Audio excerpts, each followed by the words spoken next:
يوم سعيد أيها السيدات والسادة. نحن شعب طاجيكستان البسيط، عمال مهاجرون مضطهدون سياسيون عاديون. من صفحة رحمون من عشائر عائلته، ومن بلد زعماء المعارضة الذين تربطهم علاقات وثيقة وأتباع روسيا وإيران. تعبت من هؤلاء الناس. نحن لا نستمع إلى المجتمع العالمي. نحن مضطرون لتحمل مسؤولية الأخوة بأيديهم. وقاتلهم. نحن عبيد بسيط، وهناك الكثير منا ويشكل 90% من سكان طاجيكستان لقد سئموا من هذه العائلات الصغيرة 2 أو 4 من العشائر في الداخل والخارج.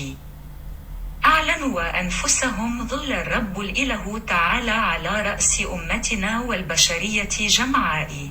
نحن فوق كل الناس ورجل وعبد لله، ولسنا عبدا لعشائر وعائلات صغيرة. ونريد أن نتحرر من العبودية، وتحكم روسيا وإيران كلا من رحم وزعماء المعارضة ميم كبير ريوس ظافر، وهؤلاء الأشخاص وعائلاتهم والعشائر هم وكلاء إينو لروسيا وإيران. نحن العبيد سنقاتل هذه العائلات والعشائر على أساس القوانين الإنسانية الدولية. أنا وشعبي في المقام الأول الناس. ونريد التحرر من هذه العشائر والعائلات.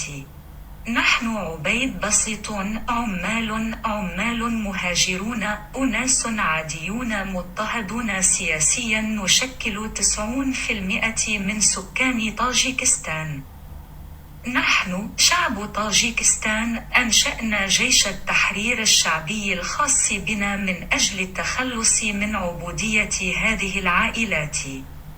لأننا بالنسبة لهذه العائلات والعشائر الصغيرة نحن الأداة داخل البلد وخارجه. نحن عبيد مواطني طاجيكستان في البلد الذي في الخارج. نطلب من المجتمع العالمي الإذن لمساعدتنا، ومنحنا الإذن لام رابي تولز لمحاربة هذه العائلات والعشائر الذين تصوروا أنفسهم ظل الرب القدير على أرضنا وعلى أمتنا. أطلب كعبد وأداة وعامل وفلاح أن أمنحني الإذن لي ولشعبي.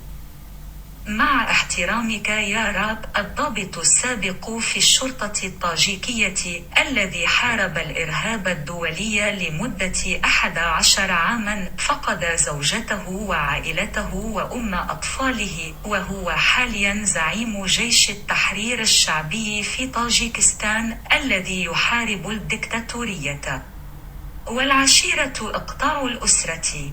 لسنوات عديدة تسامح شعبي نحن العمال والفلاحين، ونضطهد هذه العائلات في الداخل والخارج باتهامات كاذبة وقتل واغتصاب زوجاتنا وأطفالنا. أنا وأهلي مضطرون لمقاتلتهم وفقا لطريقتهم.